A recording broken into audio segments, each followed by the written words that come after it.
Assalamualaikum warahmatullahi wabarakatuh. Alhamdulillahirrabbilalamin. Wa bihi nasta'in wa ala umuri dinwaddin. Wassalatu wassalamu ala asrafil anbiya wal mursalin Sayyidina wa maulana Muhammadin wa ala alihi wa sahbihi ajma'in. Yang saya hormati Bapak Koordinator TP Wahid Hasyim 2 Surabaya. Yang saya hormati Bapak Kepala SMA Wahid Hasyim 5 Surabaya beserta staf. Yang saya hormati Bapak Kepala SMK Wahid Hasyim 2 Surabaya beserta staf. Yang saya hormati segenap panitia dan Bapak Ibu guru wali kelas 10 dan 11 baik dari SMA maupun SMK. Dan tak lupa yang kami hormati dan kami sayangi siswa-siswi SMA Wahid Hasyim 5 Surabaya dan SMK Wahid Hasyim 2 Surabaya. Baik, di sini saya akan mencoba menjelaskan tentang pengertian toharoh menurut dari tim ketakwaan TP Wahid Hasyim 2 Surabaya. Toharoh artinya bersuci menurut bahasa. Sedangkan dalam istilah toharoh artinya suci dari hadas dan najis, yakni bersuci dari hadas dapat dilakukan dengan berwudu untuk hadas kecil atau mandi untuk hadas besar. Dan bisa juga tayamum bila dalam keadaan terpaksa. Bersuci dari najis meliputi suci dari badan, pakaian, tempat, dan lingkungan yang menjadi tempat beraktivitas bagi kita semua.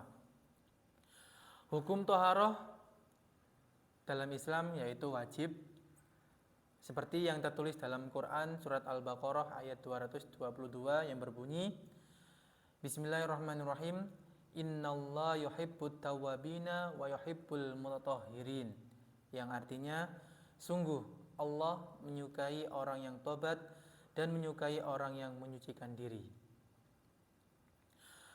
Di dalam Al-Quran banyak dalil-dalil yang menerangkan tentang keutamaan, kewajiban tentang toharoh sendiri. Selanjutnya, alat-alat toharoh. Untuk melakukan toharoh ada beberapa media yang bisa digunakan, yakni air atau debu yang suci dan batu. Air sendiri dari segi hukum dibagi menjadi 5, yaitu yang pertama air suci dan menyucikan. Artinya air mutlak atau masih murni dapat digunakan untuk bersuci dengan tidak makruh. Digunakan sewajarnya, tidak berlebihan. Contohnya yaitu air hujan, air sumur, air laut, air sungai, air salju, air telaga, dan air embun. Itu air suci dan menyucikan yang pertama. Yang kedua yaitu air suci dan dapat menyucikan,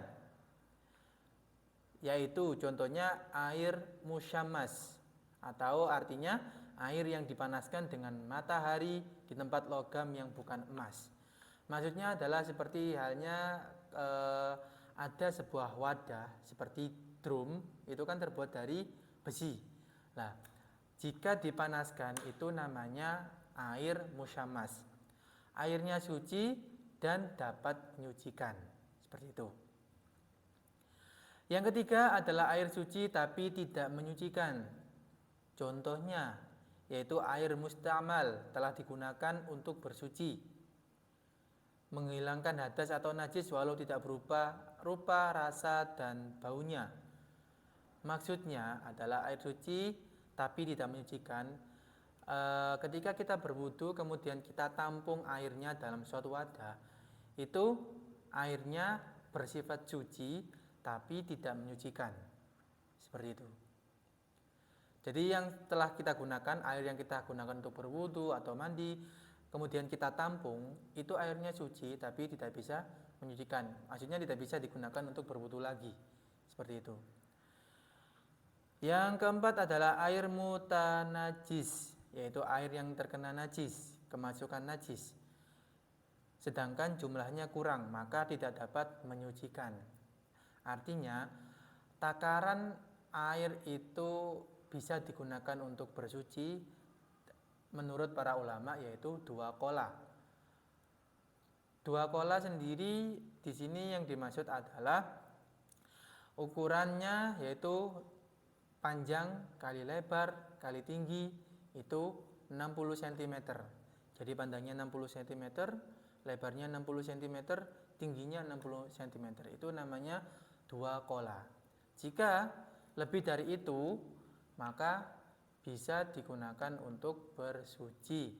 Walaupun ada mungkin najis sedikit yang bisa dimaafu. Kemudian kalau airnya kurang dari 2 qolah itu bisa dikategorikan air suci dan dapat menyucikan, atau bisa jadi air suci tapi tidak menyucikan. Karena apa? Mungkin karena sudah dipakai wudhu terlebih dahulu, seperti itu. Dan yang kelima adalah air haram, yaitu air yang diperoleh dengan cara mencuri atau mengambil tanpa izin, sehingga air itu tidak dapat menyucikan.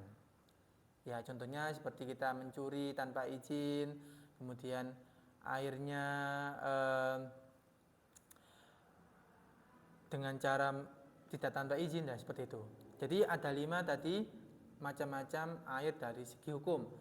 Yang pertama, air suci dan menyucikan. Yang kedua, air suci dan dapat menyucikan. Yang ketiga, air suci tapi tidak bisa menyucikan. Yang keempat, air mutanajis, yaitu air yang terkena najis. Yang kelima adalah air haram.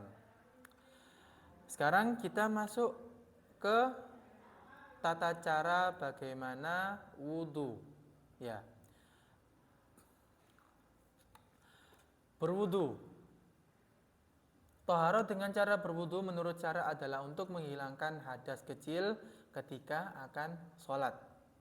Orang yang hendak melaksanakan sholat sudah wajib hukumnya melakukan wudhu. Oleh karena itu, wudhu merupakan syarat sahnya sholat. Perintah melakukan wudhu sebelum melaksanakan sholat tercantum pada surat Al-Ma'idah ayat 6 yang berbunyi, Bismillahirrahmanirrahim. Ya ayyuhalladzina amanu idza qumtum ila sholati faghsilu wujuhakum wa aydiyakum ilal marafiqi wamsahu birusikum wa arjulakum ilal ka'bayn. Artinya, hai orang-orang yang beriman, apabila kamu hendak mengerjakan sholat, maka basuhlah mukamu, tanganmu sampai dengan siku, dan usaplah kepalamu, dan basuh kedua kakimu sampai dengan kedua mata kaki. Jadi di dalam surat Al-Ma'idah ini saya jelaskan sebentar. Jadi ada rukun-rukun wudhu. Yang pertama adalah membasuh muka, membasuh tangan, mengusap kepala, dan membasuh kedua kaki. Ini rukun wudhu. Tapi untuk urutan wudhunya sampai dengan sunnah-sunnahnya nanti akan saya jelaskan. Ya, saya lanjutkan. Alangkah baiknya kita mengetahui syarat wudhu yang sah sesuai dengan hukum Islam. Syarat sahnya yaitu antara lain, yang pertama Islam, yang kedua tidak berhadas besar, yang ketiga, menggunakan air yang suci dan menyucikan. Yang keempat, tidak ada yang menghalangi sampai air ke kulit seperti getah dan sebagainya yang melekat di atas kulit anggota wudhu. Ya, jadi semisalnya kalian setelah mengecat, kemudian catnya ada di kulit, nah itu sebaiknya kalian hilangkan dulu. Jadi karena apa? Karena itu bisa mempengaruhi masuknya air ke dalam kulit. Begitupun juga jika kalian menggunakan jam tangan atau sebagainya aksesoris yang sekiranya bisa menghalangi air masuk ke kulit, maka sebaiknya dilepas terlebih dahulu. Yang kelima adalah tamyiz atau dapat membedakan hal-hal yang baik dan hal-hal yang buruk. Saya lanjutkan, saya jelaskan lagi untuk rukun-rukun wudhu. Ada 6. Yang pertama adalah niat. Niatnya yaitu nawaitul wudu'a li raf'il hadasil Saya ulangi, nawaitul wudu'a li raf'il hadasil asghari fardhon lillahi ta'ala. Artinya, aku niat berwudu untuk menghilangkan hadas kecil karena Allah. Yang kedua adalah membasuh seluruh muka. pengertian membasuh itu adalah mengalirkan air ke bagian tubuh. Jadi bukan hanya mengusap saja, tapi mengalirkan air juga. Ya, jadi ada perbedaan antara membasuh dengan mengusap. Kalau membasuh, air itu langsung mengenai bersamaan dengan kita mengusap. Tapi kalau mengusap saja, jadi tidak perlu banyak air yang untuk mengaliri anggota tubuh tersebut. Ya. Selanjutnya yaitu setelah membasuh muka, yang ketiga membasuh kedua tangan sampai siku. Yang keempat mengusap sebagian rambut. Yang kelima membasuh kedua belah kaki sampai mata kaki. Dan yang keenam adalah tertib, artinya mendahulukan mana yang harus didahulukan dan mengakhirkan mana yang harus diakhiri. Ya. Adapun sunnah wudhu adalah sebagai berikut. Yang pertama, ketika berwudhu mendahulukan anggota badan kanan daripada kiri. Jadi mendahulukan yang kanan dulu, kemudian yang kiri. Yang kedua, membasuh setiap anggota 3 kali. Jadi sunnahnya wudhu adalah kita membasuh 3 kali. Ya. Sebenarnya 1 kali saja cukup, tapi untuk mendapatkan sunnahnya kita harus melakukannya 3 kali agar mendapatkan sunnah dan rukunnya. Kemudian yang ketiga, berturut-turut antara anggota. Maksudnya berturut-turut adalah sebelum kering anggota pertama, anggota kedua sudah dibasuh. Sebelum anggota kedua kering, anggota ketiga sudah dibasuh dan seterusnya. Jadi tidak menunggu, misalkan setelah basuh muka, kemudian kalian tinggal dulu kemana atau sampai kering, itu tidak mengurangi sunnahnya. Jadi langsung setelah basuh muka, kemudian basuh tangan dan seterusnya, seperti itu. Yang keempat, jangan meminta pertolongan kepada orang lain kecuali jika terpaksa karena berhalangan, misalnya sakit. Yang kelima, tidak diseka kecuali apabila ada hajat, umpamanya dingin. Jadi tidak boleh menyeka, ini hawanya dingin ya, atau tidak ada kegiatan atau tidak ada madorotnya atau apa, kalian seka, itu kurang baik, tidak boleh ya. Yang keenam, menjaga supaya percikan air itu jangan kembali ke badan. Ya, maksudnya menjaga supaya percikan air itu jangan kembali ke badan. Maksudnya ketika air yang kita gunakan berwudu itu jangan sampai masuk ke air itu tadi. Supaya apa?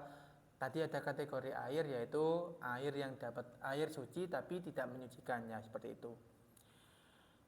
Yang ketujuh, jangan berbicara ketika berwudu kecuali ada hajat.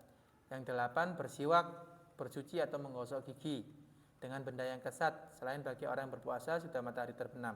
Disunahkan untuk bersuci pada waktu-waktu tertentu. Ya.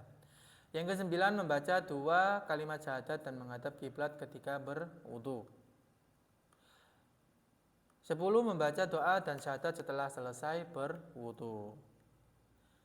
Nah, setelah kita mengetahui rukun dan sunnah wudu, maka tata cara berwudu yaitu yang pertama, membasuh kedua telapak tangan terlebih dahulu sampai pergelangan tangan sebanyak 3 kali. Jadi seperti ini, digunakan sela-selanya, digosok-gosok, kemudian sebanyak 3 kali. Setelah itu berkumur sebanyak 3 kali. Ya, berkumur sebanyak 3 kali. Kemudian yang ketiga, memasukkan air ke lubang hidung sebanyak 3 kali. Jadi airnya dihirup, kemudian dibuang, seperti itu ya. Setelah itu yang keempat, membaca niat dan membasuh wajah sebanyak 3 kali. Jadi bersamaan. Bismillahirrahmanirrahim.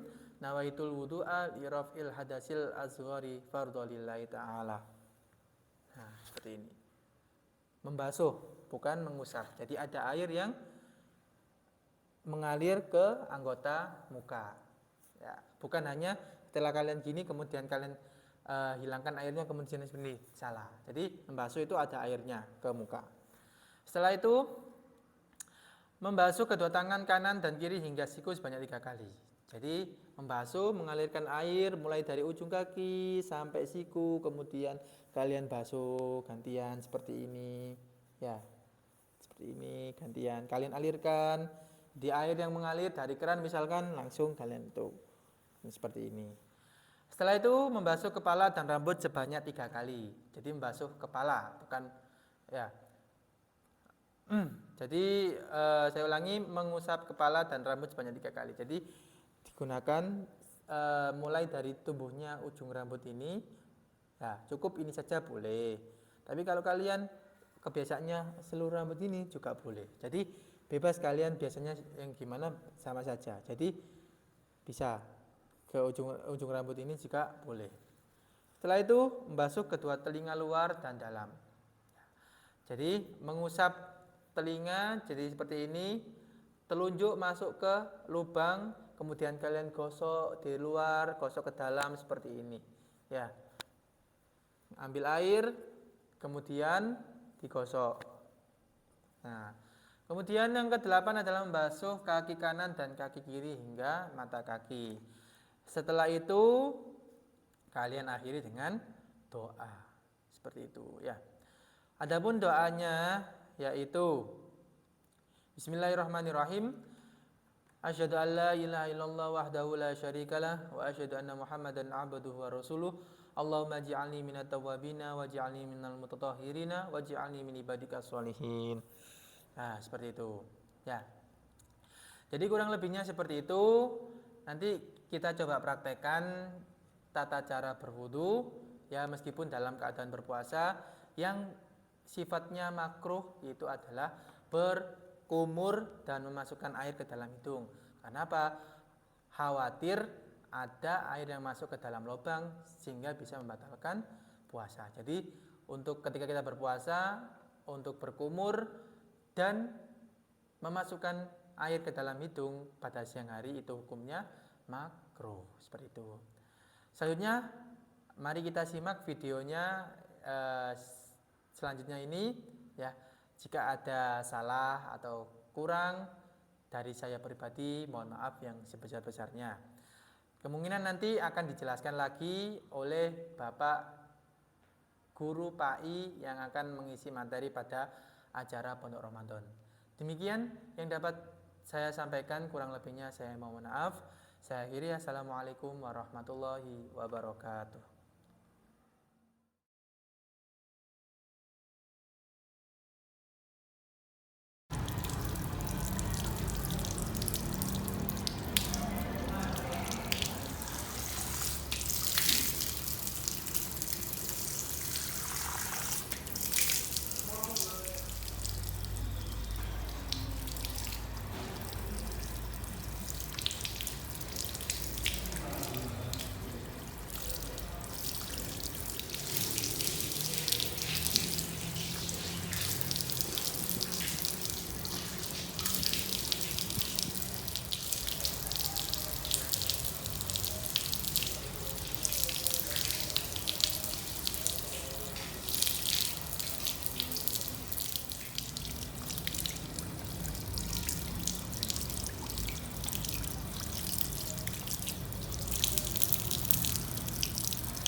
Assalamualaikum warahmatullahi wabarakatuh. Bismillahirrahmanirrahim. Pada kesempatan kali ini kita akan membahas tata cara bagaimana bertayamum. Yang mana tayamum sendiri merupakan alternatif dari berwudu dan mandi. Meskipun pada kenyataannya tidak sesempurna berwudu atau mandi. Ada beberapa faktor yang mana seseorang tersebut diperbolehkan untuk melakukan tayamum. Yang pertama yaitu karena tidak mendapatkan air, dan yang kedua karena sakit, yang mana pada catatan dokter apabila terkena air maka penyakitnya akan sulit untuk sembuh atau bisa bertambah parah. Ada beberapa syarat orang diperbolehkan untuk melakukan tayamum. Yang pertama, apabila seseorang tersebut sudah mencari air tapi dia yakin tidak bisa menemukan air. Yang kedua, yang mana di tubuh orang tersebut tidak sedang keadaan najis. Yang ketiga, sudah memasuki waktu sholat. Dan yang keempat, menggunakan debu yang suci. Berikut adalah tata cara melakukan tayamum. Yang pertama adalah menghadap kiblat. Yang kedua, membaca basmalah. Yang ketiga adalah menempukkan kedua telapak tangan pada debu yang suci sambil berniat nawaitut tayammuma listibahati fardhu sholati lillahi ta'ala. Setelah kita mengusapkan wajah, selanjutnya yaitu kita mengusap kedua tangan. Namun sebelum kita mengusap kedua tangan, yang perlu diperhatikan adalah apabila kita memakai benda yang ada pada tangan kita seperti jam tangan, maka sebaiknya dilepas terlebih dahulu supaya debu yang bisa masuk ke tangan kita bisa merata. Selanjutnya kita ambil debu terlebih dahulu, kemudian kita kibaskan atau kita tiup. Kemudian kita mulai dari ujung jari luar seperti ini, yang kanan, sampai dengan siku. Kemudian kita putar berakhir pada ibu jari bagian luar. Kemudian kita lakukan hal yang sama pada tangan kiri, mulai dari ujung jari kiri bagian luar sampai siku. Kemudian kita putar, kita akhiri dengan ibu jari. Setelah itu kita akhiri dengan doa. Adapun doa yang dibaca adalah sama dengan ketika kita selesai melakukan wudu, yaitu asyhadu alla ilaha illallah wa asyhadu anna muhammadan abduhu wa rasuluh. Allahumma ja'alni minat tawwabina waj'alni minal mutatahhirina waj'alni min ibadika sholihin. Subhanakallahumma wa bihamdika asyhadu an la ilaha illa anta astaghfiruka wa atubu ilaik. Sebelum saya akhiri, ketika kita membaca doa disunahkan untuk mengangkat kedua tangan dan menghadap ke langit. Seperti itu. Demikian tata cara tayamum. Semoga ini bermanfaat buat kita semua. Kurang lebihnya saya mohon maaf. Saya akhiri, assalamualaikum warahmatullahi wabarakatuh. Bismillahirrahmanirrahim. Nawaitu tayammuma listibahati sholati fardhu lillahi ta'ala.